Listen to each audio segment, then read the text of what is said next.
ये मुअज़्ज़ज़ ऐं मोहतरम ख़ुसूसी मेहमान के गुजारिश कंदासीं इंशाअल्लाहुल अज़ीज़ असां खे अची पंहिंजो ईमान अफ़रोज़ बयान ॿुधी असांजे दिलनि खे मुनव्वर कनि। अवां हज़रात दिल जे तवज्जो सां ऐं अमल जी नियत सां सभु साथी तवज्जो सां बयान ॿुधण समाअत फ़रमायो।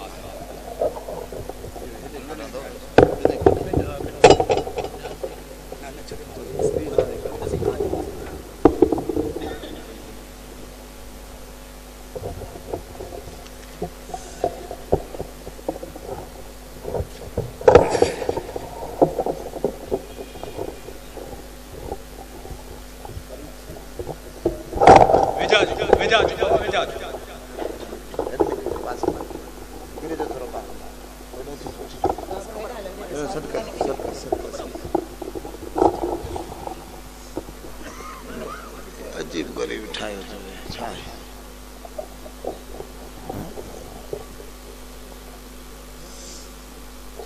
हेठों सही है मथियों अलाए कहिड़े नमूने ठाहे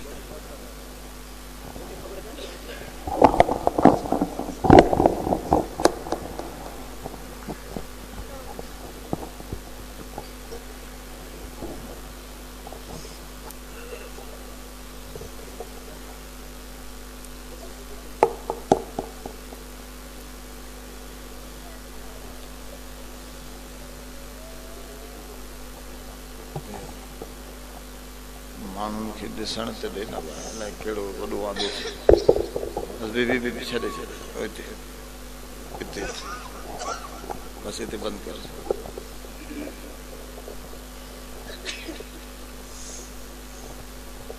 हे छो थो छॾे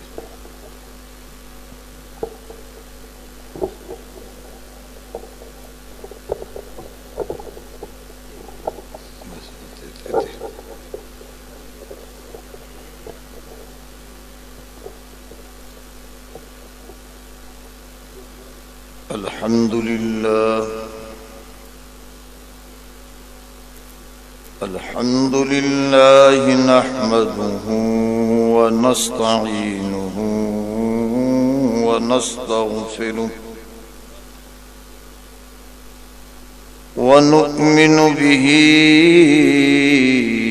व नतवक्कलु अलैहि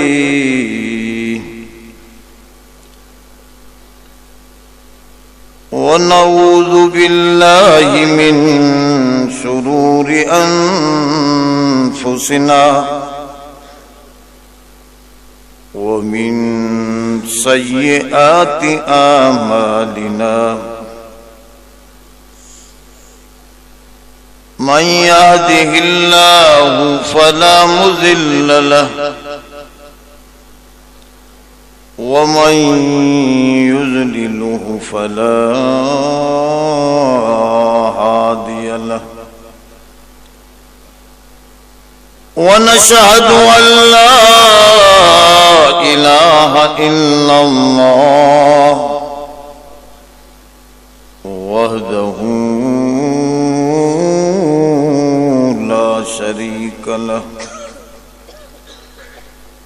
لا شريك له ولا نظير له ولا مثل له ولا مثال له ونشهد أن سيدنا وسندنا ومولانا محمدا عبده ورسوله إن الله وملائكته يصلون على النبي يا أيها الذين آمنوا صلوا عليه وسلموا تسليما اللهم صل على محمد وعلى آل محمد كما صليت على إبراهيم وعلى آل إبراهيم इन्नका हमीदुम मजीद। अम्मा बादु फ़क़द क़ाल अल्लाहु तबारक व तआला फिल कुरानिल मजीद वल फुरक़ानिल हमीद। अऊज़ु बिल्लाहि मिनश शैतानिर रजीम।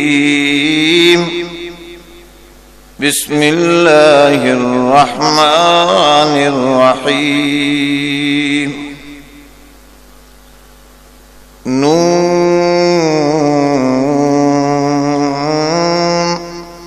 वल क़लमि वमा यस्तुरून।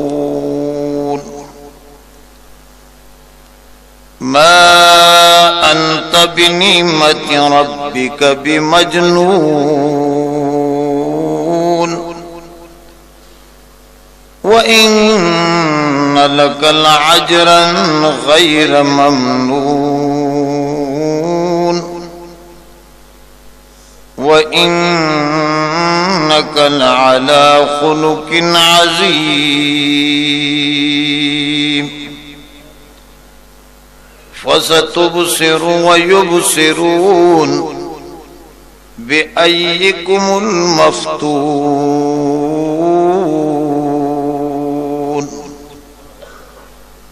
सदक़ल्लाहुल अलीयुल अज़ीम।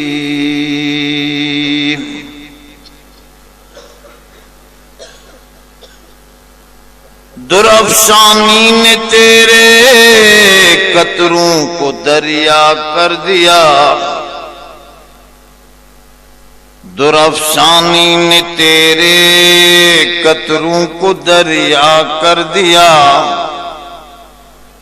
दिल को रोशन कर दिया, आंखों को बीना कर दिया। जो न थे खुद राह पर औरों के हादी बन गए। क्या नजर अल्लाह अकबर जिसने मुर्दों को मसीहा कर दिया। मोहम्मद से सना पूछो खुदा की। खुदा से पूछ लो शान मोहम्मद। जहां रोशनस्तल जमाले मोहम्मद सल्लल्लाहु।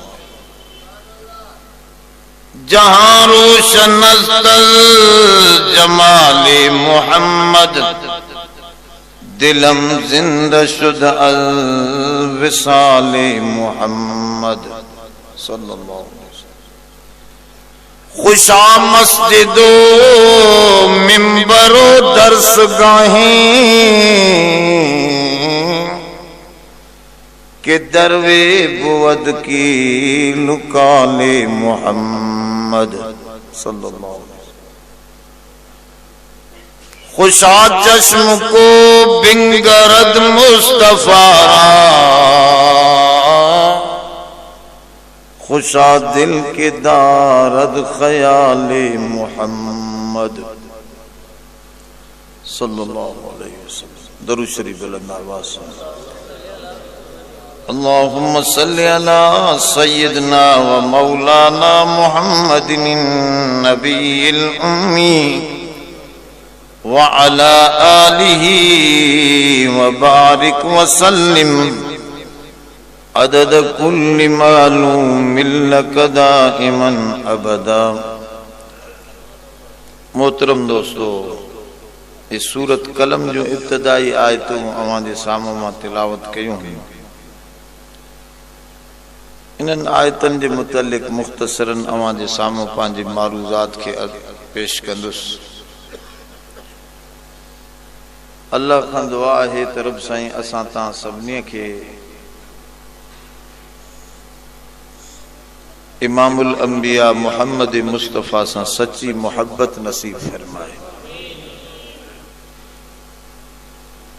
मोहब्बती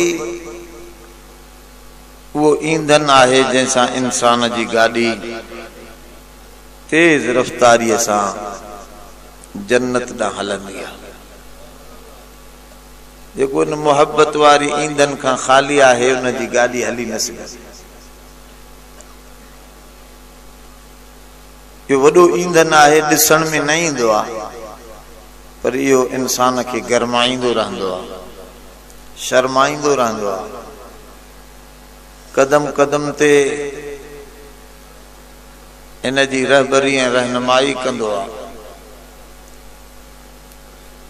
इन करे हुजूर जन फरमायो, ला युमिनु अहदुकुम हत्ता अकून अहब्ब इलैहि मिन वालिदिही व वलदिही वन्नास अजमईन। एतिरे ताईं कोई भी कामिल मोमिन ना है जेतिरे ताईं पुट खां पीउ खां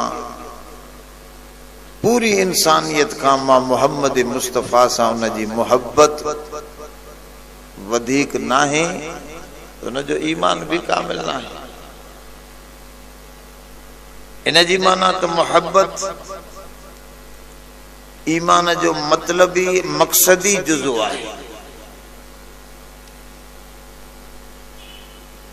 ऐं मोहब्बत फ़क़त ॾिसण सां ज़रूरी कोन्हे। मौलाना मसनवी रहमतुल्लाह अलैह फरमायो आहे, मसनवी वो आहे जेको शाह भिटाईअ के कच्छ में हूंदो, सूफिन जो इमाम आहे मसनवी, वॾो अल्लाह वारो आहे। अने इहो चयो आहे त मोहब्बत ही वो ईंधन आहे जंहिंसां इंसान जे ईमान जी गाॾी हलंदी आहे। ऐं हुन चयो आहे त मोहब्बत फ़क़त ॾिसण सां पैदा न थींदो आहे। बसाकी दौलतस गुफ्तार फेज़त न तन्हा इश्क अज़ दीदार फेज़त। इश्क ऐं मोहब्बत फ़क़त दीदार सां अकेलो पैदा न थींदो आहे। बसाकी दौलतस गुफ्तार फेज़त। जॾहिं उन महबूब जूं ॻाल्हियूं घणियूं ॿुधबियूं तॾहिं मोहब्बत पैदा थींदी। जंहिंजूं घणियूं ॻाल्हियूं ॿुधबियूं, तव्हां दुनिया जूं ॻाल्हियूं घणो कयो था, उते वेठो यार फिलाणे बंगलो बनायो आहे, यार अॻे कुछ भी न हो, फिलाणे कार आंदी आहे, अदा अॻे कुछ भी न हो, फिलाणे साईं वाह जो कम्प्लेक्स ठारायो आहे, अॻे हीअं हुयो बाबा वाह जो होटल बनायो। जाते काथे जॾहिं इहे ॻाल्हियूं हलंदियूं त दिल में दुनिया जी मोहब्बत, जंहिंजी कसरत ज़िक्र थींदो, उन जी खुद ब खुद ऑटोमेटिक तव्हांजे दिल में मोहब्बत ईंदी, दुनिया जी मोहब्बत ईंदी। पर जेकॾहिं इन जे बजाय हुजूर जो दरूद ऐं उन जो तज़कुरो ऐं तज़कार थींदो त यकीनन उन जी मोहब्बत जागुज़रंदी। ऐं हुजूर जी तारीफ़ में असां तव्हां उन हकीकत ताईं रसाई नथा रखी सघूं जेतिरे ताईं हिन क़ुरान शरीफ़ जो मुतालो न कयूं। ये कुरान शरीफ हुजूर सरवरे कायनात सल्लल्लाहु अलैहि वसल्लम जन जी तारीफ पूरो कुरान। इन में हुजूर जी नमाज जो जिक्र आहे, इन में हुजूर जे कपड़न जो जिक्र आहे, चेहरे जो जिक्र आहे, पूरी हिक हिक अदा जेका आहे नबी जी उहा इन कुरान में बयान। ये उन जी तारीफ जो किताब है। इन करे जेकॾहिं नबी करीम सल्लल्लाहु अलैहि वसल्लम सां मोहब्बत वधाइण जो शौक़ आहे त कुरान शरीफ़ खे घणे अंदाज़ सां मुतालो कयो, ॿुधो न। मां जेके ही आयतूं पढ़ियूं इन में भी हुजूर जी तारीफ़, पर अजीब अंदाज़। असल ॻाल्हि इहा हुई त हुजूर सल्लल्लाहु अलैहि वसल्लम जॾहिं इहा ई ॻाल्हि आहे न, मां छोकिरनि खे अॻितो विहारींदो न आहियां, पुटु तव्हां समूरे उथी होॾे पासीरा थी वियो, हे जंहिं उथंदा वेंदा त पोइ असांजो मामिलो सॼो डिस्टर्ब थींदो पियो न, इन सां कमु त न हलंदो आहे। थोरो पोयां थी विया भली, ओॾे पोइ ते थी वियो थोरो। हमेशा छोकरा पोयों वेंदा आहिनि। नमाज में भी अल्लाह ताला इहो निज़ाम रखियो आहे त उन्हनि जूं सफ़ूं सभ खां आख़िर में हुजनि। त ही जेके आयतूं मां पढ़ियूं आहिनि इहे हुज़ूर जे मथां जन माण्हुनि नबीअ जी हक़ीक़त न सम्झी उन्हनि एतिराज़ात कया। उन्हनि जो त ही साहिर आहे, जादूगर आहे, जेको हिन जे हिकु दफ़ो वेझो वेंदो आहे त यकीनन उन जो थी वेंदो आहे। हिन वटि को जादू आहे, कशिश आहे, छो अबे ॾाॾे जो दीन कीअं छॾे थो वञे माण्हू? ॾाढो ॾुखियो हूंदो आहे। अबे ॾाॾे जो तरीक़ो छॾणु ॾाढो ॾुखियो आहे, पर नबीअ जी सोबत में अचण सां अजीब इनकलाब पियो अचे। हिकिड़ो साहबी पियो चवे त मां हुज़ूर जी ख़िदमत में आयुसि, उमैर नालो हो हुन जो, सफ़वान बिन उमैया उनखे मोकिलियो त हुज़ूर खे नऊज़ बिल्लाह क़त्ल करे। पर जीअं मां हुज़ूर जे वेझो थियुसि तीअं हुज़ूर जन मूं ॾे निगाह जो विधी त मुंहिंजे दिलि जी कैफ़ियत बदिलजण लॻी। मां वधीक वेझो थियुसि त अञा बदिलजी वयुसि। हुज़ूर जे इंतिहाई वेझो थियुमि त उहो मां खंजर कच्छ खां कढी हुज़ूर जे साम्हूं रखियो। हुज़ूर जन वरी मुंहिंजे सीने ते हथ जो घुमायो त जेका दुश्मनी हुई उहा मुहबत में तब्दील थी वई। अॻ में काइनात में नफ़रत हुई त नबीअ खां हुई, जॾहिं हथ लॻो त दिलि में अहिड़ी कल्ब में सफ़ाई आई जो सारी काइनात में महबूब हस्ती मोहम्मद मुस्तफ़ा जी बनी। कमाल हो हुज़ूर जी सोबत। बुखारी में हदीस आहे, अबू हुरैरा चवंदो आहे त मूंखे का बि शइ यादि न बींदी। हुज़ूर जी ख़िदमत में आयुसि, अल्लाह जा रसूल मां तुंहिंजी सोबत में रहंदो आहियां, पढ़ियल लिखियल न आहियां, तुंहिंजूं ॻाल्हियूं यादि कंदो आहियां पर विसरी वेंदी। हुज़ूर फरमायो झोली झल। चए थो मां ईअं झोली झली, बज़ाहिर त ॾिसण में कुझु न पियो अचे, हुज़ूर जन बुक भरे कुझु विझण लॻा। फरमायो ये झोली सीने सां हीअं लॻाए छॾ। मां हीअं जो लॻाई, वल्लाह हुज़ूर जो हिकु अखर न आहे जेको मूंखे विसरियो हुजे। तमाम सहाबा खां वधीक हदीस बयान करण वारो आहे त उहो अबू हुरैरा आहे। एॾो मामलो बदलजी वियो। अजीब जिंदगियुनि में इनकलाब। नौजवान आयो, हुज़ूर खे चवण लॻो, अल्लाह जा रसूल मां इस्लाम क़बूल कंदुसि पर ज़िना कंदुसि। हुज़ूर फरमायो छॾियोसि छॾियोसि। साहबा उथण लॻा, विढ़ण लॻा त ही छा थो ॻाल्हाए, ग़लति थो ॻाल्हाए। अहिड़ी अज़ीम हस्तीअ जे साम्हूं ईअं ॻाल्हाइण ठहे कोन थो। पर हू रहमत लिल आलमीन। हा, गुनाहगारनि ते त हुननि जो वधीक प्यार। जीअं अबे जो चंडरे ॿार जे मथां वधीक ख़्याल हुजे, चंडरे ॿार जो वधीक ख़्याल कंदो थियो अबो, हे अबे खां बि वधीक रहमत आहे। फबिमा रहमतिन मिनल्लाहि लिंत लहुम वलौ कुंत फज़्ज़न गलीज़ल क़ल्बि लनफ़ज़्ज़ू मिन हौलिक। ऐ सोना तो के असां इंतहाई पंहिंजी रहमत सां नरम बनायो आहे। जहिड़ा बि ॾुखिया माण्हू ईंदा आहिनि तूं उन्हनि जूं ॾुखियायूं बर्दाश्त करे सोहणे अंदाज़ में समझाइण वारो तोखे ई असां बनायो आहे। तो जो जिस्म भी पाक, इस्म भी पाक, त रूह भी पाक आहे। हुज़ूर जन उन नौजवान खे वेझो कयो, पुट हेॾा वेझो थियो, भला तोखे बि धीअ भेण आहे? चवां सभु कुझु आहे।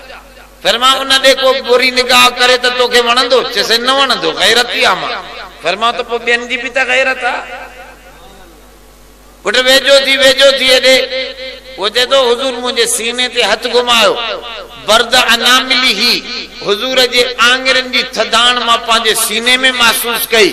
जेके भी बुराईअ जा जज़्बा हा, ख़ुदा जो कसम उहो नेकीअ में बदलजी विया।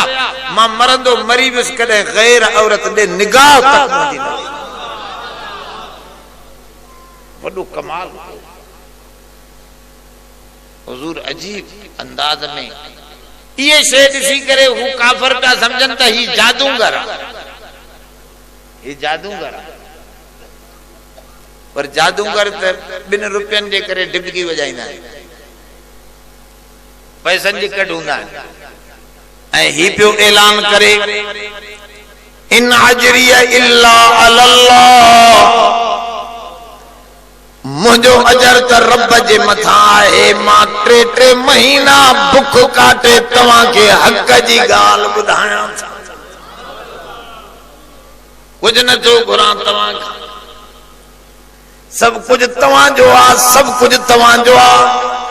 मुझी गाल मञो, जी मां भी जन्नत वञण जो शौक़ रखा तो तव्हां के भी ओॾे वठी वञण जो शौक़ आ, कुछ न तो घुरा।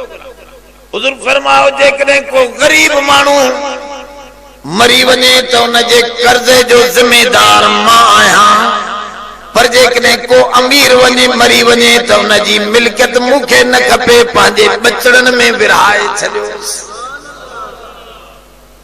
गरीब वञे कर्ज़ खणी वञे त उन जे कर्ज़ जो ज़िम्मेदार मां आहियां, मां अञा ॾियण आयो आहियां वठण। कमाल हो हुजूर जो। त जादूगर छॾे बसण छॾे ॾे, हे तूं ग़लति सभु सिस्टम सॼो ग़लति आहे। हिकिड़ो मैक हूंदो आहे, 2-2 मैक जेके सम्झ में नथा अचनि। त मतलब इहो हो हुजूर सल्लल्लाहु अलैहि वसल्लम दुनिया खे ॾियण आया, त जादूगर त वठण ईंदो आहे, उहो शइ हिन ते बीहे न पई। पोइ हुननि चयो त भला आख़िरी ॻाल्हि इहा आहे, अबे ॾाॾे जे दीन खे छॾे वञण वारो चरियो हूंदो। नऊज़ बिल्लाह हुजूर खे चवण लॻा इन्नहु लमजनून, ई मजनून आहे। इहा ॻाल्हि क़ुरान शरीफ़ में, इन्नहु लमजनून, ई मजनून चरियो आहे, धुनी माण्हू आहे, पंहिंजे धुन ते हले थो पियो, ॿिए जी नथो ॿुधे। असां वियासेस चयोसेस सब पैसा गॾु करे तोखे था ॾियूं, सरदार था बनायूं, सॼो माल था तोखे था ॾियूं, फटको था ॿधायूं तोखे। पैसनि खे उछले करे चवण लॻो हिन हथ ते सिज रखंदो, हिन हथ ते चंड रखंदो, सब चाचा उछले करे भी मां ला इलाहा इल्लल्लाह जी ॻाल्हि ॿुधाईंदुसि।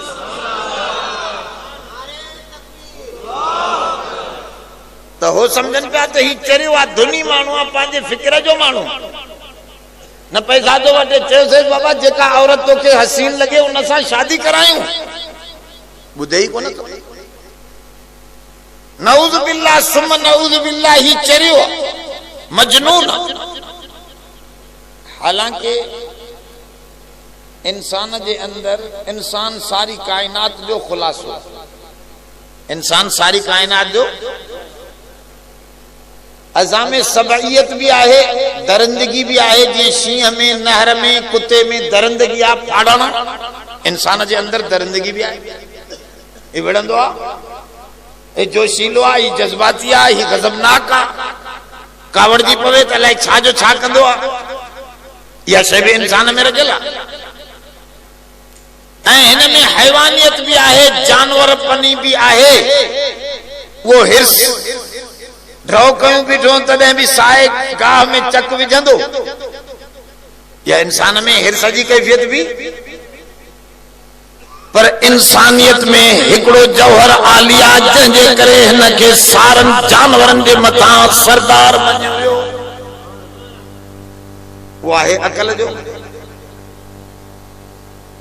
ऐं सारी कायनात में अकल जो मरकजी नुक्तो इमामुल अंबिया मोहम्मद मुस्तफा है, जंहिंजे करे कायनात पैदा कई वई। तो सब अकलमंद हुजूर जे जुत्तीअ जे वारीअ जे सर्रे जे बराबर न आहिनि, जेॾो सोणो मोहम्मद दानश्वर हो। पर इन्हनि चरनि खे कहिड़ी ख़बर, उहा निगाह हुई न हुई। ख़राबी इन्हनि में आहे, ख़राबी होॾे न आहे। मां मिसाल लाइ सम्झाईंदो आहियां,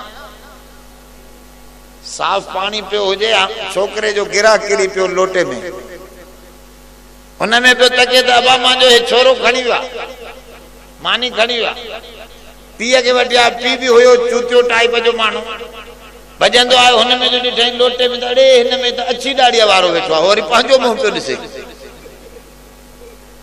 अब लोटे में तो खराबी कोनी, साफ पानी हो। दिमाग जी खराबी ही न छोरे जी दिमाग है न पोढ़े जी दिमाग जी खराबी ही जैसे पांजी खराबी।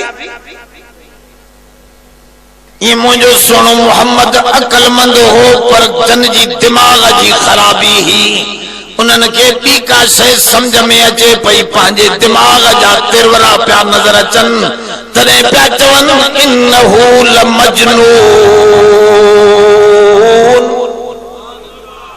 ए त मजनून आहे। उन जे जवाब में जी सूरत थी लहे नून।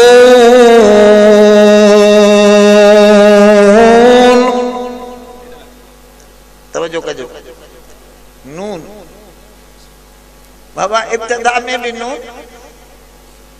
इंतहा में भी। यो ताने जो नून जे उच्चारण में एकड़ो थोड़ो पढ़ियल लिखियल माण्हू आयो, समझो थोड़ी ॻाल्हि। नून जे उच्चारण में नून, इब्तिदा में भी नून, आखिर में भी, शुरुआत में भी नून, पिछाड़ी में भी।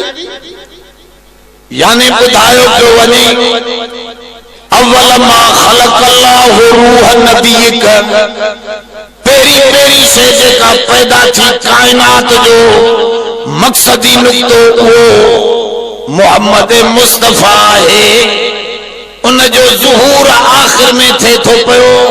यानी इब्तिदा भी उन्हीअ सां त इंतहा भी उन्हीअ सां, जीअं नून जी इब्तिदा भी नून सां त इंतहा भी नून सां। थोड़ो तवज्जो कजो। ऐं चए थो पियो नून जे अंदर हिकिड़ो नुक्तो आहे, विच में चौधारी गोलाई आहे। अब पढ़ियल लिखियल समझो, नून लिखबो आहे त उन जे चौधारी गोलाई विच में नुक्तो हूंदो आहे न नून जे।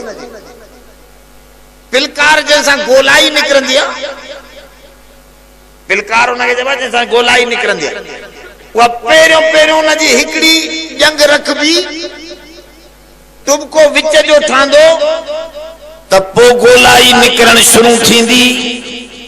पोइ गोलाई शुरू थींदी।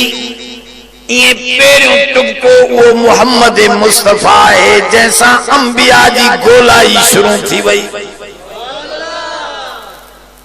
आदम खां वठी ईसा ताईं अंबिया जो इहो हल्को आहे।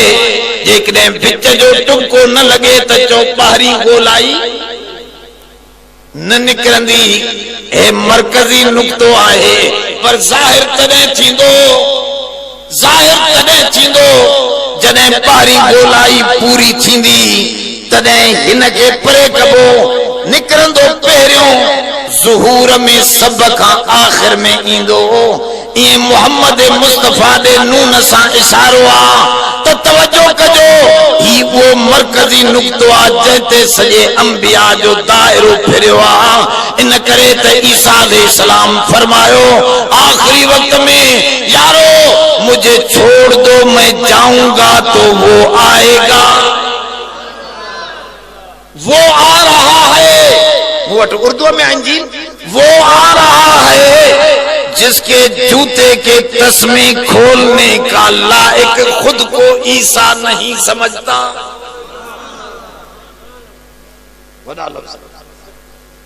वो हस्ती अचे थी जंहिंजे जूते जी तणियूं खोलण जे लायक मां ईसा पाण खे नथो समझा।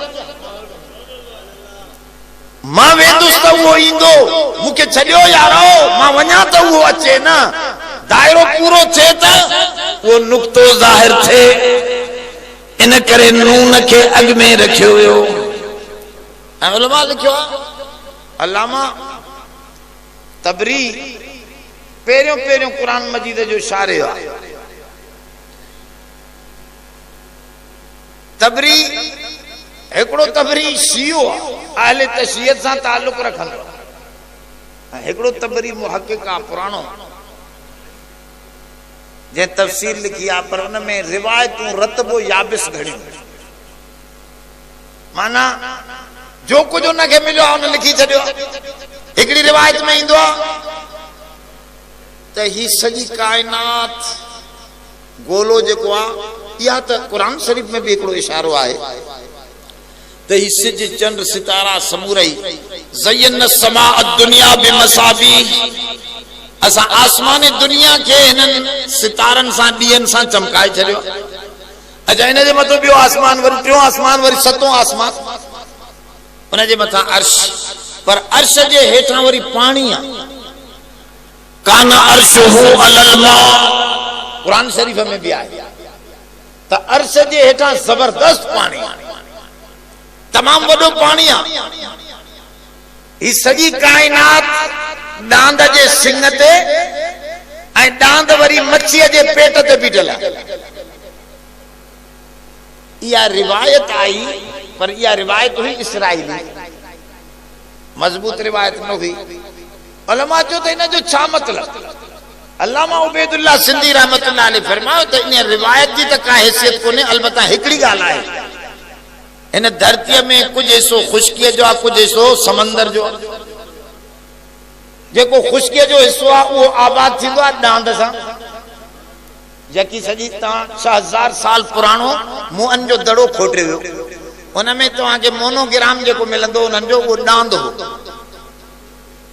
ऐं डांद सां इन धरती के आबादी मिली खेड़ियो वियो इन के खुशकी जी आबादी डांद सां हुई ऐं पानी जी आबादी वरी मच्छी सां पानी जी आबादी मच्छी सां यानी खुशकी डांद सां मच्छी जी आबादी पानी जी आबादी मच्छी सां ऐं नून चइबो आहे मच्छी के छो त पानी जो हिस्सो खुशकी खां मथे आहे ऐं कुरैश लफ्ज़ जी माना भी आहे मच्छी कुरैश लफ्ज़ जी माना भी आहे कुरैश जे सारे हल्के मंजा मुझे सोने फरमाओ सजी कायनात में कुरैश के चूंडियो वियो कुरैश मां बनु हाशिम के चूंडियो वियो बनु हाशिम में मां मोहम्मद मुस्तफा के दिए चौधारी कुरैश नून जो हल्को हुजे विचो नुक्तो मोहम्मद मुस्तफा जो हुजे नून उन मच्छी दा इशारो हो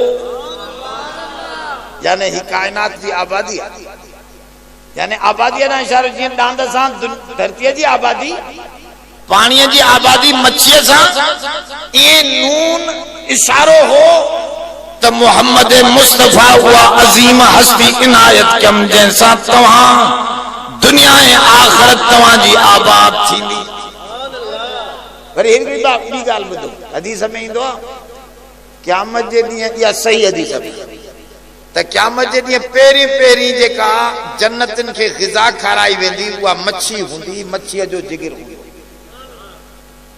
आज दुनिया सारी जी तहकीक भी आ या तो सब का विटामिन ए वगैरह वगैरह सब शयूं मच्छी के तेल में वो मच्छी जो तेल वरी काथों निकरंदो आ वडी मच्छी जे जिगर मां निकरंदो अज भी वडी मच्छी जे ऐं इन्हीअ सां पेरी पेरी जन्नत में जेका ग़िज़ा खाराई वेंदी नुज़ुलुम मिन गफूरिर रहीम गफूर रहीम जे तरफा मेहमानी थींदी रब फरमायो थोड़ो वक्त नबी जी ताबेदारी कयो मां तवां जी मेहमानी जलींदुस साईं कीअं फरमाओ मां तवां के दीदार कराईंदुस तवां जे सलाम जे लाइ मां ईंदुस सलामुन कौलम मिर रब्बिर रहीम छड़ो इन सकोहुम रब्बुहुम शराबन तहूरा सका जो फाइल रब्बा यानी मां खुद साकी बनजी तवां के शराबन तहूरा प्यारी दुस थोड़ो वक्त नबी जी ताबेदारी कयो त मां तवां के रंगे छॾींदुस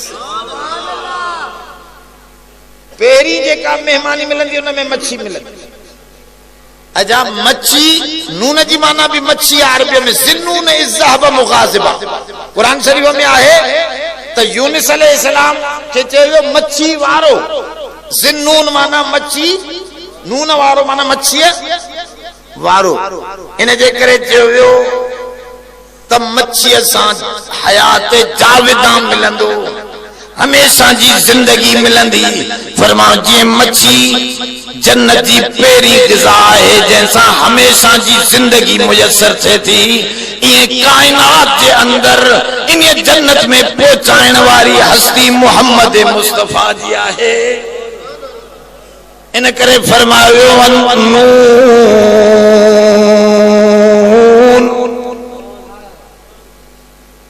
उलमा लिखियो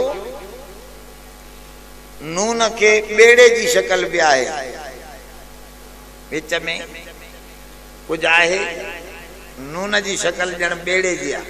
हुज़ूर फरमाओ मां मुझो अहल बैत सफीनो जेको इन में सवार थींदो यानी मां मुझे अहल बैत जी ताबेदारी कंदो। इन सफीने में सवार थियण जो मतलब यो आ मुझी ताबेदारी कंदो इन सफीने में सवार थींदो त निजात मिलंदस। नून भी इन पासे इशारो आ त मोहम्मद करीम अरबिया जी ताबेदारी कंदो त इंशाअल्लाह तवा अकल जे इंतहाई उन बुलंदी ते पहुंची जन्नत माणे वठंदो। बाज़न उलमा लिखियो तो नून रहमान जो आखिरी अखर है। अब मुंड में अलिफ लाम मीम ये आया ना कर ये नून रहमान जो अलिफ लाम रा हामीम अलिफ लाम रा हामीम पो मिलाइंदस नून त ठही पवंदो रहमान। उन रहमत वारे रहमान तवांदे रहमत जो नबी मोकलियो नून उन रहमान जे उन आखिरी रहमत जो इशारो। बाज़न लिखियो नून नून मंजा मुराद नूर आहे। नूर हुजूर नूर आ हुजूर हुजूर जला मिसाल भी दिनो हो मसल नूरिही कमिस्कातिन फीहा मिस्बाहुन अल मिस्बाहु फी सुजाजतिन अस्सुजाजतु कअन्नहा कौकबुन दुर्रियुन यूकदु मिन शजरतिन मुबारकतिन ज़ैतूनतिन ला शरकियतिन वला गरबिया यकादु ज़ैतुहा युज़ीउ वलौ लम तमससु नारुन नूरुन अला नूर। ये जी तेल हुजे एडो साफ जैतून जो बेहतरीन तेल हुजे जो वो तेल पान बरण ते तैयार हुजे रोशन थियण ते करीब हुजे वो उनके थोड़ी चमक देखारजे त बरी पवे। यही फरमायो मोहम्मद करीम अरबिया जी जात अग में भी पाक हुई जिना का पाक हुई नबूवत का अग में चोरी का पाक हुई नबूवत का अग में मुझो सोनो जुआ का पाक हो शराब खोरी का पाक हो बुत परस्ती का पाक हो। फरमा अग में यो तेल परण ते करीब हो वे तरह सा वही आने एड़ी चमक लगाई से जैसा सजी दुनिया के रोशनी पहुंची वही वही जन हुआ चमक हुई जैं दिए के मुकम्मल रोशन बनाए छो। इन करे हुजूर के सिराजम मुनीरा भी चयो तवज्जो कजो नून दिए जो अंदाज भी आहे नून तवज्जो कजो कमाला कुरान शरीफ में उलमा जी वडो कहरो मुतालियो आ। बहरहाल फरमान था नबी नूर भी हो नबी हिदायत जो जे बशर होती हैं यो ही तो मसलो असा दोस्तन के समझाइना ही कावड़ जी वेंदा कदे असा चोसे तो नबी नूर ना नबी तो हिदायत जो नूर हो पर मसलो वो आ जेको मां दोस्तन के बुधाइनो अंधा वेठा मस्जिद में पंज अंधा वेठा चोसे हाथी आयो बाहर हाथी चेचा हाथी आयो तो असा के भी दिखायो यार अंदन जो असा के भी दिखायो चो बाबा हलो ता भी दिसो अब अंधो चासा दिसदो आजे हर साई के छोहे दिसंदो हथ सा चासा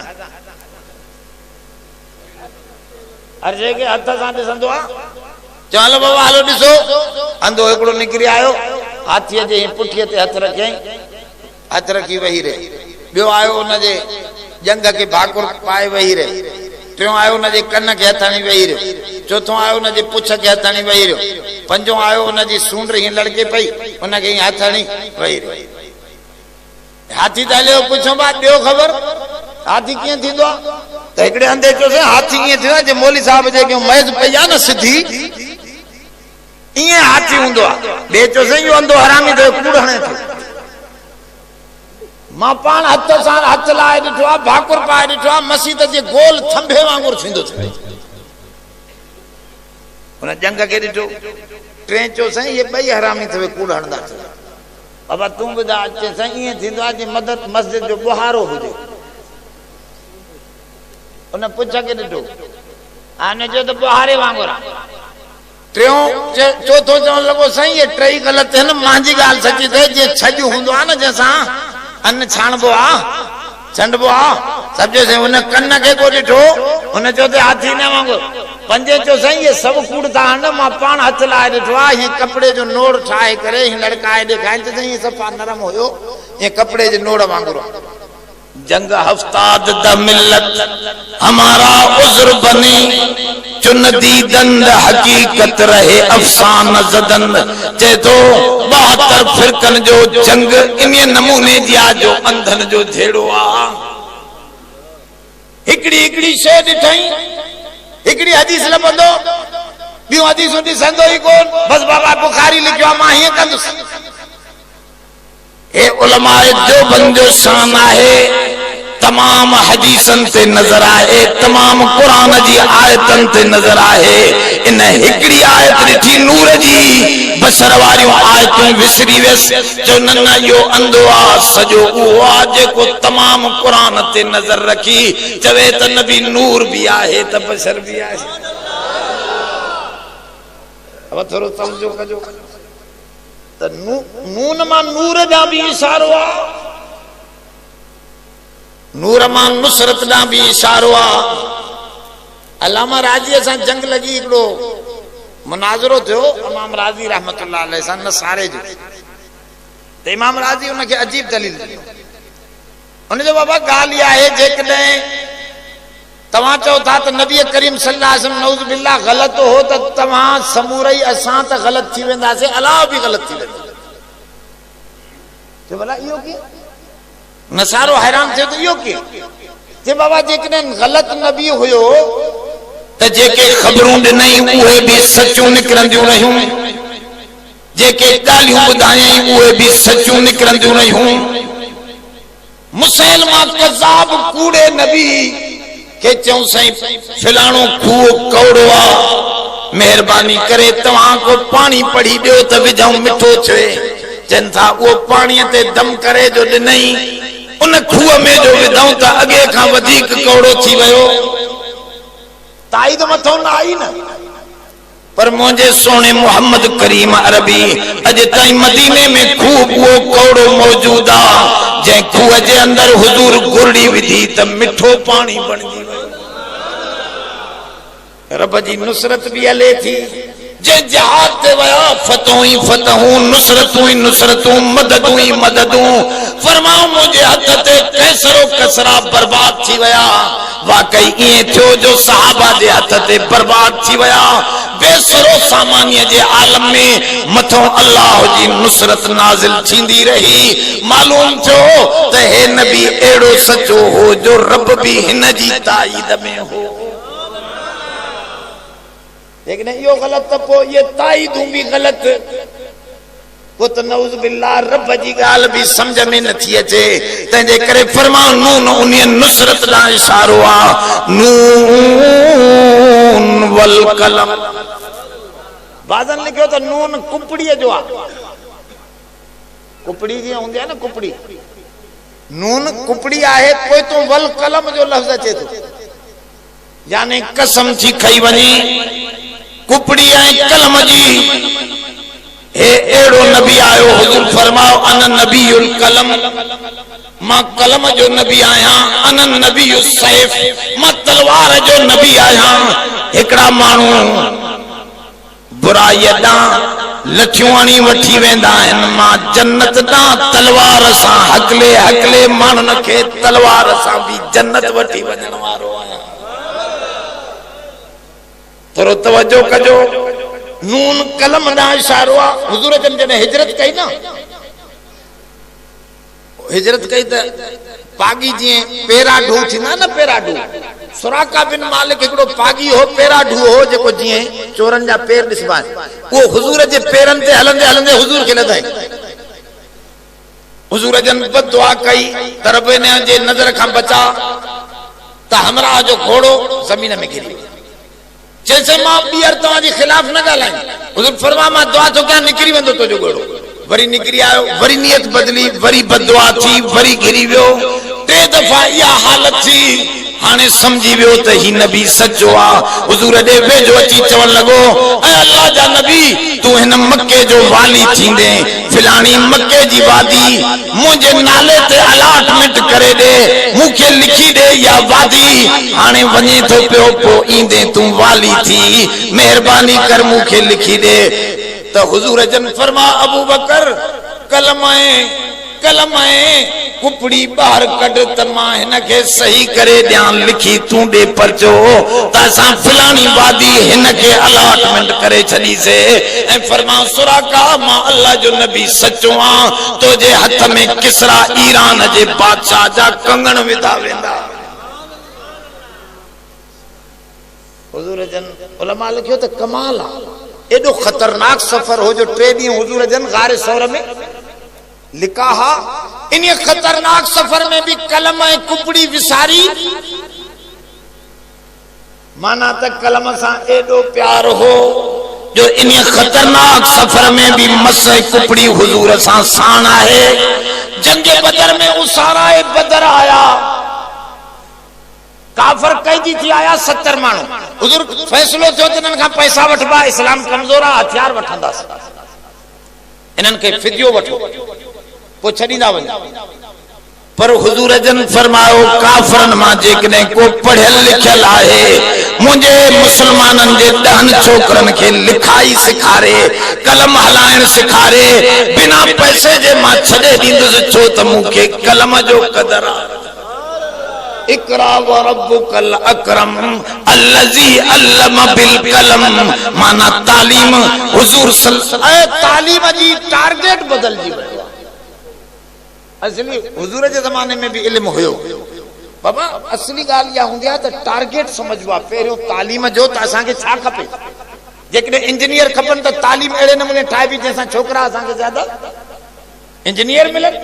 जेकॾहिं असांखे डॉक्टरनि जी ज़रूरत आहे त तालीम जो सिस्टम अहिड़ो ठाहिबो जंहिंमें असांखे डॉक्टर ज्यादा खां ज्यादा मिलनि। इहो हिकिड़ो टारगेट हूंदो आहे, उन खां पोइ तालीम जो सॼो सिस्टम ठाहिबो। असां हुजूर जे दौर में भी इल्म तमाम घणो दुनिया जे अंदर, पर टारगेट बदलियल, पैसो ऐं माल हो। जीअं हाणे तव्हां ॾिसो था हिन जाहिलियत जे दौर में छोकिरो पढ़े थो बा छा कंदे, चएसि कस्टम जी ड्यूटी खपे, अब हेॾे पगार सुठी थी, चएसि होॾे थोरी ॿी माल घणो। हुनजी नियत ई हाणे सां दुनिया तलबिया न टारगेट हुन जो सिधो न कयो बाबा। इल्म पढ़बो इन लाइ न, इल्म त तूं सॼी मखलूक जी ख़िदमत करण जे लाइ पढ़ न, अल्लाह जे लाइ पढ़बो। अल्लाह जे लाइ जी माना आहे अल्लाह जी सब जो आहे, तूं भी सब जो बणजी वञ, तुंहिंजो फ़ाइदो सब जे लाइ हुजे। टारगेट ग़लत थी वियो त हिते समझायो इकरा बिस्मि रब्बिकल लज़ी खलक, पढ़ अल्लाह जे नाले सां, यानी तो जो टारगेट तालीम जो अल्लाह हुजे त मुंहिंजो रब राज़ी थी पवे। ऐं रब जी रज़ा जी माना इहा कोन्हे त रब खे कंहिं शइ जी ज़रूरत आहे। रब जी रज़ा जी माना आहे त रब जानवरनि जो बि रब आहे, रब पखियुनि जो बि रब आहे, रब मच्छियुनि जो बि रब आहे, रब पाणी दरिया जो बि रब आहे। त तूं सब जे ख़ैर ख़्वाह बणिजी वञ, सभु शइ खे सिधो करण वारो थी वेंदे। जेकॾहिं रब जी रज़ा तुंहिंजे मतलूब हूंदी त सारी मखलूक जी ख़िदमत करण वारो थी ऐं बिना लौस ख़िदमत कंदे। हूअं त चवंदे हे मुसाफ़िर आहे, अॼु बाबा मां हिन जी मदद कयां, सुभाणे इहो मुंहिंजो कहिड़ो कमु कंदो, वो मदद न कंदे। पर जेकॾहिं रब नज़र में हूंदो त मां हिन जी ख़िदमत कयां, मूंखे पाणे रब ॾींदो, त पोइ तूं हिकिड़े मुसाफ़िर जी बि, इहो माना एॾो अज़ीम तसव्वुर आहे रब जी रज़ा जो तसवर वो सागो असांजे मोटंदो बेग असांजे ही थींदो तो बाबा ता सजी मखलूक जी खिदमत कयो इहो आहे मसलो ने रब जी रज़ा जो न तू हुए को पंहिंजे मफादात ते हुंदो तो हुजूर जन कलमन के सिधो क्यों इन करे फरमायो नून वल कलमी वमा यस्तुरून कसम है कलम जो कुछ सिटरू लिखे थी पई उन्हें जो कसम है उलमा लिखो त कलमो टे किस्मन जो कलमो एकड़ी कलम है कज़ा और कदर जी हुजूर फरमाओ मुखा बाद में अव्वल मा खलक अल्लाहुल कलम पेरी से जेका पैदा कई हुआ अल्लाह जी कलम हुई जे तकदीर लिखी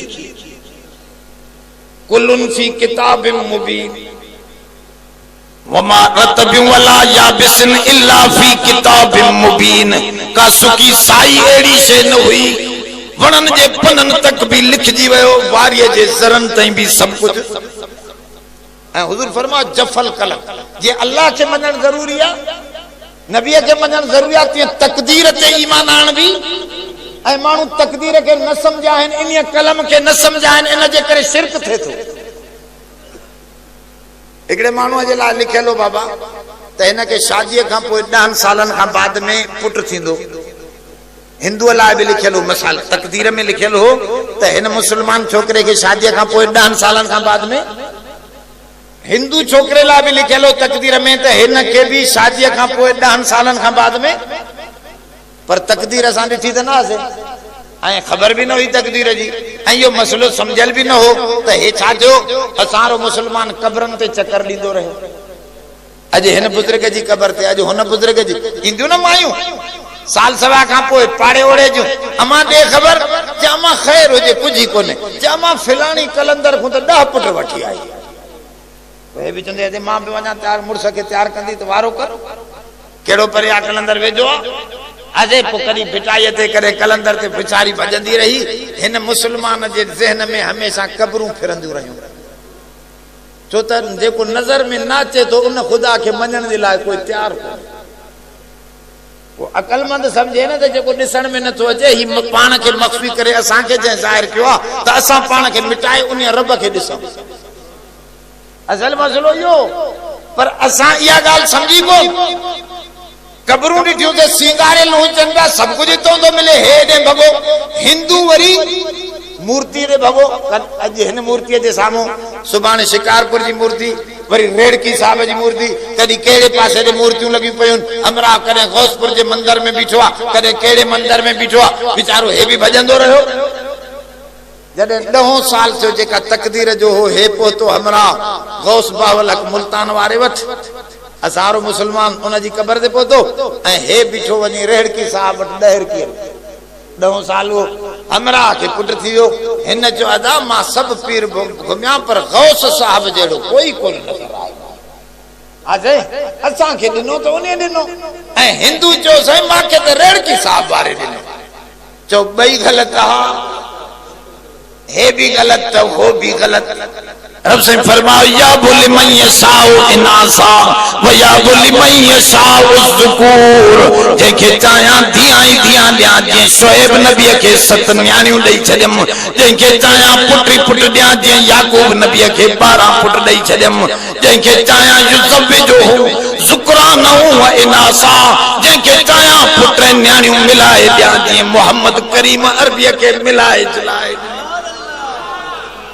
देण वारो केर हो लिखण वारो केर हो एकड़े वरी चूत राहिब जो किस्सो ठायो अब अरे जटन वट एड़ा किस्सा मशहूर बैठो से के तमा उन रेडे ते पढ़ा लगी पे अब काथों यो किस्सो पढ़ियो चे सही वरी अकुल भी कोने न उन चंद्रे ठाहण वारे के को अकुल हुजे तो पो भी चऊं तो बेली का गाल चे हुजूर दे आयो राहिब हुजूर जो बाबा तो जो तकदीर वाली कलम में लिखली कोने पुट कोन मिलंदु ओडो बेचारो मोटी आयो अली दे आयो हजरत अली भी रजी अल्लाह अन्हु भी फरमायो पुट तो जो लिखली कोने तो कादो मिलंदु इमाम हुसैन वट आयो के इमाम हुसैन जो बाबा जो लिखल हो जा तो वही मिले हा ना है लिखल तो मां वठी जाए तो ना अब 10 पुट वठी हल रहा है गाल समझो था हाने इते न नबीअ खे सुञातई न अलीअ खे सुञातई।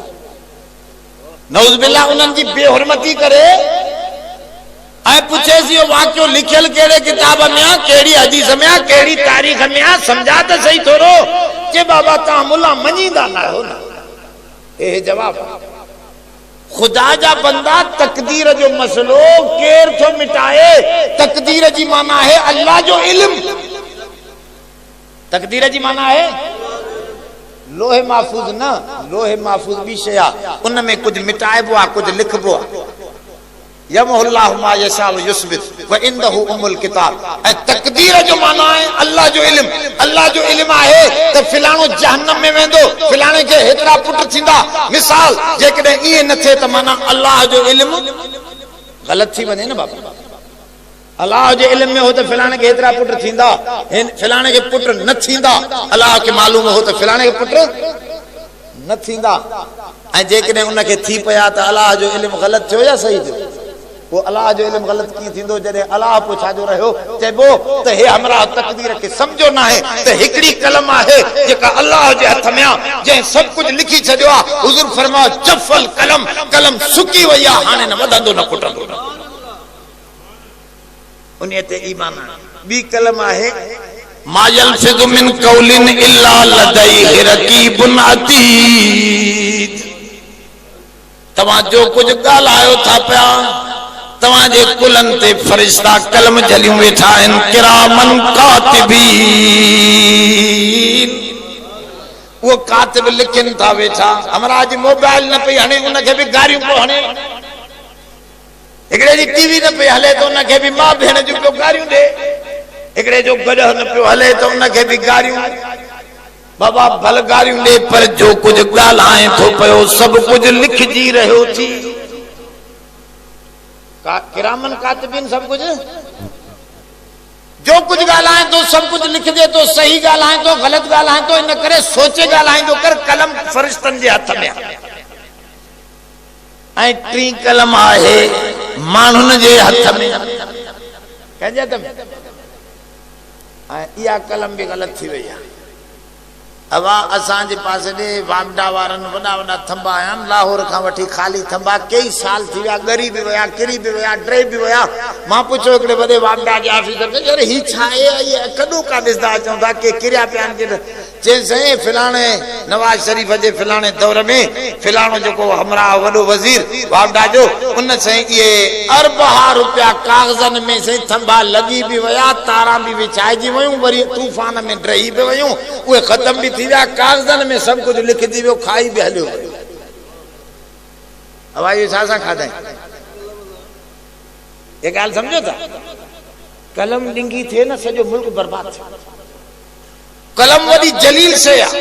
कलम गोयत के मनशाहे जहानम, कलम कशरा बदौलत में रसानम। उलमा लिखियो कलम अहिड़ी शइ आहे जंहिंखे कन न आहिनि पर दिलि जी ॻाल्हि ॿुधंदी आहे। तव्हां लिखंदा वेंदा आहियो, तव्हां ॻाल्हाईंदा आहियो कलम सां, पर तव्हांजे दिलि जी ॻाल्हि ॿुधंदी वेंदी आहे न। ॾिसो ॾिसो कमाल कलम जो। चए थो कलम एॾी अजीब शइ आहे जंहिंखे ज़बान न आहे पर अहिड़ो ॻाल्हाईंदी आहे। ज़बान जो ॻाल्हाइण त मिटजी वेंदो आहे, पर कलम जो ॻाल्हाइण कई सदिन ताईं रहंदो आहे। इन जे करे चई कलम सिधी कयो। असांजो उस्ताद चवंदो टे धाड़े न असांजे मुल्क में। मां चयो साईं कहिड़ा कहिड़ा? चई हिकिड़ो गोली ॾेखारे, चोंबेली शयूं ॾेखारे, हिकिड़ो गोली ॾेखारे फुरींदो, हिकिड़ो सुई ॾेखारे फुरींदो। अधु कलाक जी ऑपरेशन आहे, पैसा घणा? 1 लख रुपयो कढ। पढ़ी कहिड़े कॉलेज में आए? चए साईं डाउ मेडिकल का। डाउ मेडिकल कॉलेज में ख़र्च असां अवाम जो लॻो, पढ़ायोसीं तोखे असां उस्तादनि खे लखा लखा रुपया तनख़्वाहूं ॾेई, प्रोफेसरनि खे असां ग़रीबनि जी रत जेका आहे उॾे वई, तूं असांजे लाइ सिखी इहो आए त लख रुपयो साईं अधु कलाक में कढ ॿाहिरि। अब कोन थो हले? कोई पुछे थो न बाबा एतिरी छो? ऐं ख़ुदा जो ख़ौफ़ उनखे थिए थो बाबा मां दुनिया गॾाए गॾाए आख़िर कंदुसि छा? हिकिड़ी हद तूं रख, मौत अचण वारो आहे। बेनज़ीर साहिबा हली वई, गोलीअ जो शिकार बंदी छा खणी वई? केतिरा अरबहा रुपया उन्हनि जा पिया हुआ। बैंक बैलेंस छा मिलियो ये जिंदगी तो पूरी थी वेंदी सभनी जी असांजी आसिफ साहब जी भी सब जी पूरी थींदी पर जेकॾहिं इहो कलम सिधी थी वञे न सॼो मुल्क मालामाल थी वञे ए सॼी कलमनि जी ख़राबी थी वई आहे कलम ग़लति हली रहिया आहिनि इन करे चयो ही अहिड़ो नबी आयो जंहिं कलमनि खे सिधो करे छॾियो इन कलम सां क़ुरान लिखायो इन कलम सां इंसाफ लिखायो मुंहिंजे सोने मोहम्मद करीम अरबी हज़रत उमर दरवाजो खड़कायो रात जो अजब गाल ॾिठई माई पई चवे धीअ खे पुट विझेस पाणी खीर में पाणी विझ पाणी तो हुन चयो अमा उमर जो ज़मानो जे उमर ॾिसे थो विझेस पाणी विझंदी रही वीचारी पाणी हुन चयो मां अमा कोन विझंदी मां तू पाण विझे त भल विझ मां कोन विझंदी छो आइन अल्लाह अल्लाह का ॾिसे थो कमरे में उमर नथो ॾिसे पर अल्लाह त हज़रत उमर सुबह जो दरवाजो खड़का छोकरी वेठल आहे या पढ़ियल आहे चई वेठल आहे फरमा मूंखे पंहिंजे पुट जे लाइ ॾियो उन सां शादी कराई हज़रत उमर उन छोकरीअ जे खानदान मां उमर बिन अब्दुल अज़ीज़ पैदा थी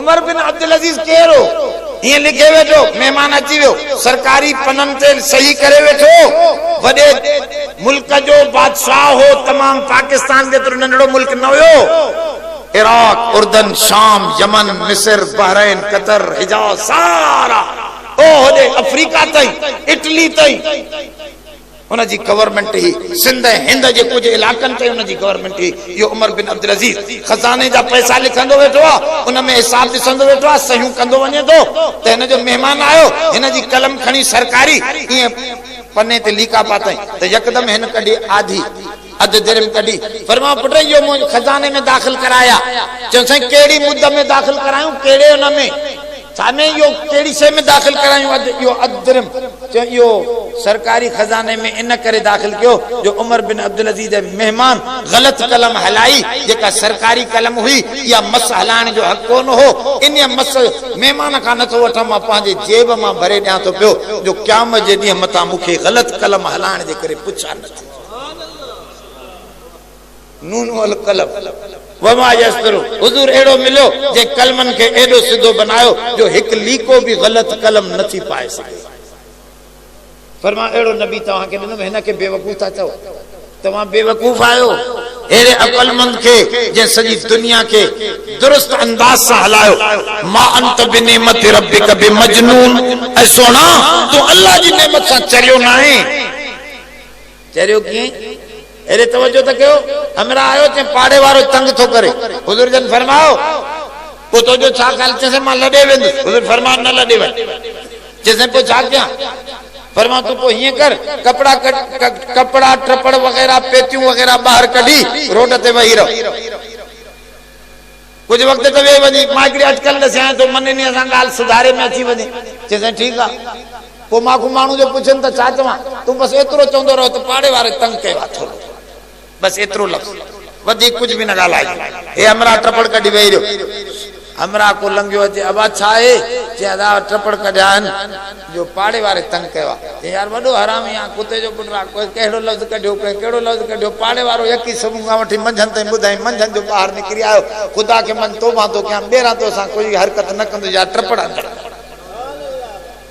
नाराज़ न थी बस ॻाल्हि माफ़ी दी महीने का पोइ हमरा आयो हुजूर जी खिदमत फरमा ॾे ख़बर साईं पाड़े वारो भी सुधरी वियो मां भी पंहिंजी साॻी जाइ में रहां थो हुजूर फरमा ॾे ख़बर मां कहिड़ी अटकल ॾसी चइसे तमामु बहितरीन अटकल ॾसी तो जेको अहिड़े नबी एॾे अकलमंदीअ जूं ॻाल्हियूं सम्झाए उहो नबी कीअं बेवकूफ़ थी सघंदो आहे सभिनी दानश्वरनि जो उस्ताद हो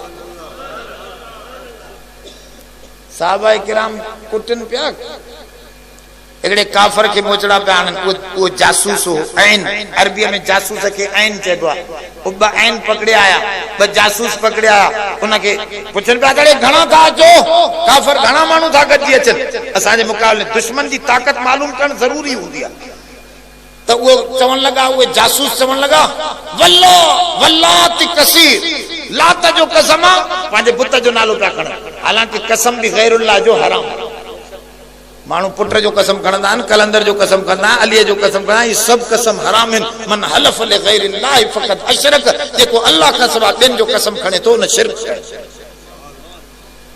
रब का सवाबी जो कसम न करे हो कमीना पे कसम खड़े वल्लात वल उज़्ज़ा उज़्ज़ा जो कसम लात जो कसम बुतन जा कसम वल्लात वल्लात कसीरुन तमाम घणा मानू अचन था साजा साहब हणी हणी बीठा मारे मारे मन्याए काथे काथे घणी मोचड़ो कम दींदो बक हर जाए ते मोचड़ो असा तालिब इल्म से पो एकड़े दोस्त के असा जे के वणनो हो जे के गोठ में जैसे वना तो थो यार कुत्ता डाढा न तो जा चे त वरी बियो तालिब इल्म पे न के दसे चे बा उस्ताद को वजीफो दसिंदो वो पढ़दो वने न कुत्ता अंधा थी वेंदा न भौंकदा ईंदा चे यार ये तो बुधा केड़ो आ बाकी वणनो आहे कुत्तन वाले गोठ में चे दा वजीफो थी सुमन बुकमन उमजन फमला यरजून गुंगा बोड़ा थी वेंदा तोले न मोटंदा बसल यो पढ़ंदो तो एकड़ो जट वेठो असा सा पासे में वो उथी भी मोर साहब न न ये न कजो कुछ कुत्ता कुरान मनीदा थवे बाकी घणो करे लठ के मनीदा थे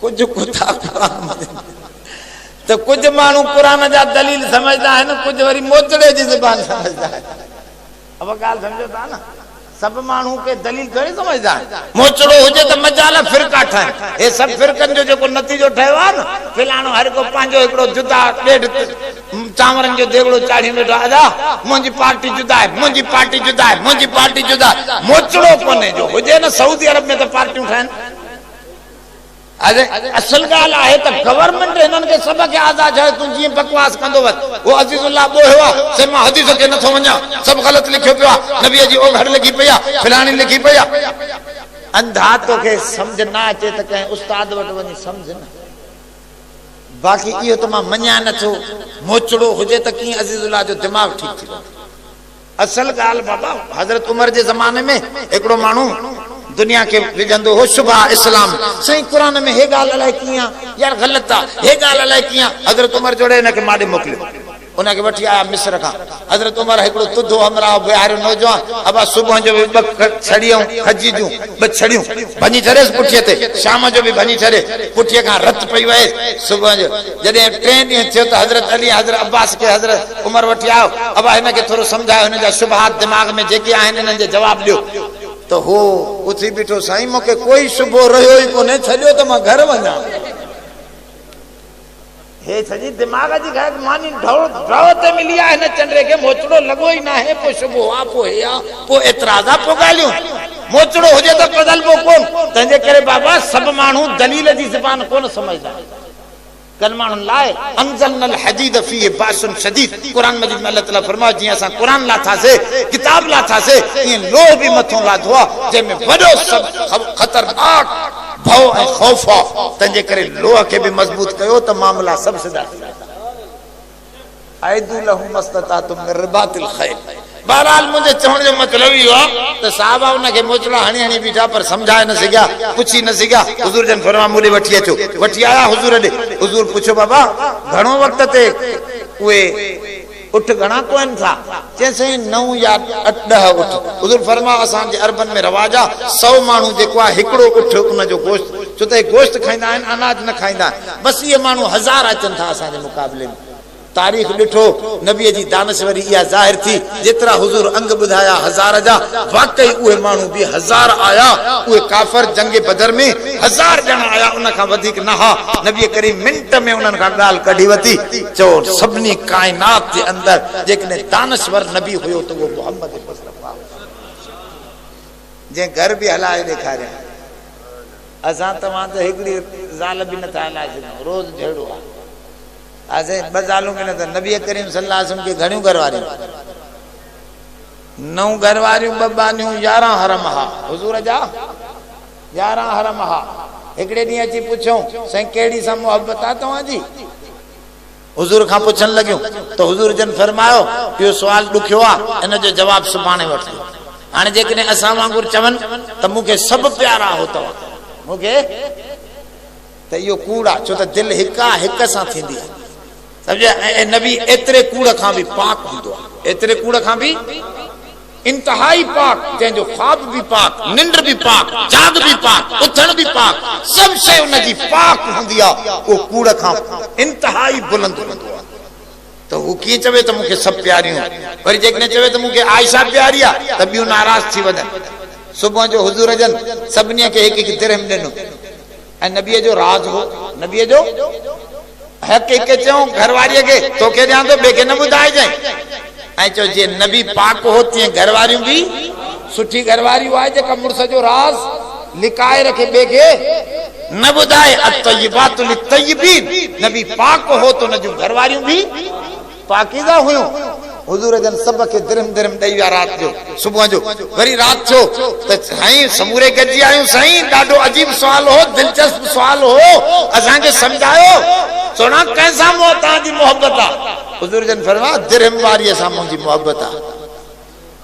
दिरहम वारीअ सां बाबा ॻाल्हि बि सची आहे, बीबी आयशा खे बि दिरहम ॾिनो, उन सां मोहब्बत आहे, पर सभिनी जी दिलि पंहिंजी पंहिंजी जाइ ते ख़ुशि थी वई त असां बि त दिरहम वारियूं आहियूं। अब सभिनी खे ख़ुशि रखण इहो तव्हां असांजो बस थोरी आहे। हिकिड़ी राज़ी हूंदी त ॿी जंग भॻियूं बीठी हूंदी। असांजो मो साईं हज़रत हमादुल्लाह रहमतुल्लाह अलैह फरमायो हिकिड़े हमराह खे 2 ज़ालां हुयूं, पोइ जंगां बि विराए ॾिनई, तूं हिन खे ज़ोर ॾींदी कर, तूं हिन खे ज़ोर ॾींदी कर, अॼु हो हुन खे ज़ोर ॾे, हो न। हिकिड़े ॾींहुं हे जंग पंहिंजी सॼी खॿी ते मथो रखियो पियो हुजे, हो वरी उखरी मोहरी पई हणे। अॻे अन्न छड़ींदियूं न, उन ठका जो कढाए मां वारी जंग हेठों, वरी हो मथों मुड़ुस वारी पई आहे फिलाणी वारी, हो मुड़ुस जी जंग भॼे थी पई, ठका जो कढाए मुड़ुस जी हिकिड़ी जंग, हो वरी दवा पई कोठे मोहरे में, वो मोहरो खयूं आई। ठकाकड़े ते मां वारी भाॼी त मां उन वारी बि ज़रूर भाईंदमि, हे जेॾो लिकाए ठका कढाए उन खे बि भाॼी विधाई। सम्झे ॿई जंगनि खां टोड़ो थियो वेठो हुजे, हे घर वारियूं थो हलाए। अबा हे नबीअ जो कमाल हो, जो हू अक़लमंद हो, हू दानश्वर हो, घर खां वठी फर्द खां वठी इज्तिमाइयत ताईं पूरी इंसानियत खे जेकॾहिं अक़ल सेखारियो हो त मुंहिंजे सोणे मुहम्मद रसूलुल्लाह सेखारियो। इन करे फरमायो मा अंत बिनेमत रब्बिक बिमजनून व इन लक लअजरन गैर ममनून। तव्हांजो लाउड नाक़िस आहे, मां थकी पियो आहियां, न अॻिते ॿुधाए कोन थो। अॻिते आहे अख़लाक जो त अजर उन जो कीअं आहे जेको मुसलसल हले थो। नबीअ जो अजर जेको आहे उहो बंदि नथो थिए, ॿियनि जा अजर बंदि थी था वञनि, नबीअ जो अजर हलंदो थो रहे। ऐं उहो ख़ुल्क़े अज़ीम ते कीअं आहे, ख़ुल्क़े हसन कीअं थींदो आहे, ख़ुल्क़े करीम कीअं थींदो आहे, ख़ुल्क़े अज़ीम छा आहे, इहो वरी कंहिं ॿिए दफ़े तव्हांखे सम्झाइबो। आख़िरु दावाना अनिल हम्दुलिल्लाहि रब्बिल आलमीन। अॻे असां थकल वेतल लाउड जा अलाए छा छा आहे मौली साहब ठाराया आहिनि अजीब ग़रीब। बाबा हे अहिड़े नमूने लाउड काथे बि न हूंदो आहे, हे अलाए कीअं छा आहे सिस्टम में, त सॼो मुंहुं ढके थो वेही।